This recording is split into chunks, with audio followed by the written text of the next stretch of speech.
दोस्तों आज हम बात करेंगे एक बहुत ही ज़रूरी टॉपिक पर सॉफ्टवेयर टेस्टिंग के 7 प्रिंसिपल्स। ये वो रूल्स हैं जो हर टेस्टर को पता होने चाहिए, चाहे आप फ्रेशर हो या एक्सपीरियंस्ड क्यूए इंजीनियर। टेस्टिंग सिर्फ बग ढूंढना नहीं होता, ये एक सोचने का तरीका है। चलिए आसान जुबान में समझते हैं। एक एक principle. One, testing shows presence of defects not their absence. Testing का मतलब ये नहीं होता कि सॉफ्टवेयर में कोई बग नहीं है, इसका मतलब है हमने जितना टेस्ट किया उसमें बग्स मिले। टेस्टर कभी नहीं कहता सॉफ्टवेयर 100% बग फ्री है, वो कहता है रिस्क कम हो गया है। तो exhaustive testing is not possible. Her input या हर कॉम्बिनेशन टेस्ट करना पॉसिबल नहीं है। इसलिए स्मार्ट टेस्टर प्रायोरिटाइज करता है कौन से एरियाज क्रिटिकल हैं, जहां फेलियर से बिजनेस पर इम्पैक्ट होगा। यही जगह है जहां टेस्ट प्लानिंग और रिस्क बेस्ड टेस्टिंग काम आती है।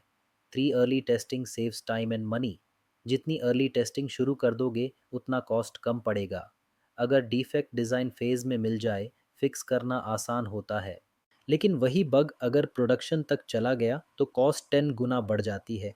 So remember, test early, save smartly. 4, defect clustering. अक्सर ज़्यादातर डिफेक्ट्स एक ही मॉड्यूल या फीचर में मिलते हैं। इसे ही कहते हैं डिफेक्ट क्लस्टरिंग। इसलिए एक्सपर्ट टेस्टर्स हमेशा उन एरियाज़ पर ज़्यादा ध्यान देते हैं जहां कॉम्प्लेक्सिटी या चेंज ज़्यादा होता है। 5, पेस्टिसाइड पैराडॉक्स। अगर आप बार बार वही टेस्ट केसेस चलाते रहेंगे तो एक टाइम के बाद नए बग्स मिलना बंद हो जाते हैं। सिस्टम इम्यून हो जाता है। इसलिए टेस्ट केसेस को रेगुलरली रिव्यू और अपडेट करना चाहिए ताकि न्यू बग्स पकड़े जा सकें। 6, testing is context dependent. Her software का टेस्टिंग अप्रोच अलग होता है। बैंकिंग ऐप, गेमिंग ऐप और ई कॉमर्स ऐप का टेस्टिंग एक जैसा नहीं हो सकता।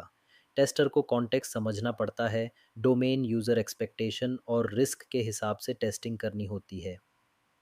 7, एब्सेंस ऑफ एरर्स फैलेसी। अगर सॉफ्टवेयर बग फ्री है इसका मतलब ये नहीं कि वो यूज़फुल भी है। अगर रिक्वायरमेंट ही गलत थी तो परफेक्ट टेस्टिंग के बाद भी प्रोडक्ट फेल हो जाएगा। इसीलिए क्यूए का असली मकसद है सही प्रोडक्ट डिलीवर करना जो बिजनेस नीड को फुलफिल करे। तो दोस्तों, ये थे सॉफ्टवेयर टेस्टिंग के 7 प्रिंसिपल्स। इन्हें सिर्फ याद मत करो, अपने डेली टेस्टिंग में अप्लाई करो। क्योंकि एक प्रोफेशनल टेस्टर सिर्फ स्क्रिप्ट रन नहीं करता, वो क्वालिटी और बिजनेस दोनों की रिस्पॉन्सिबिलिटी लेता है।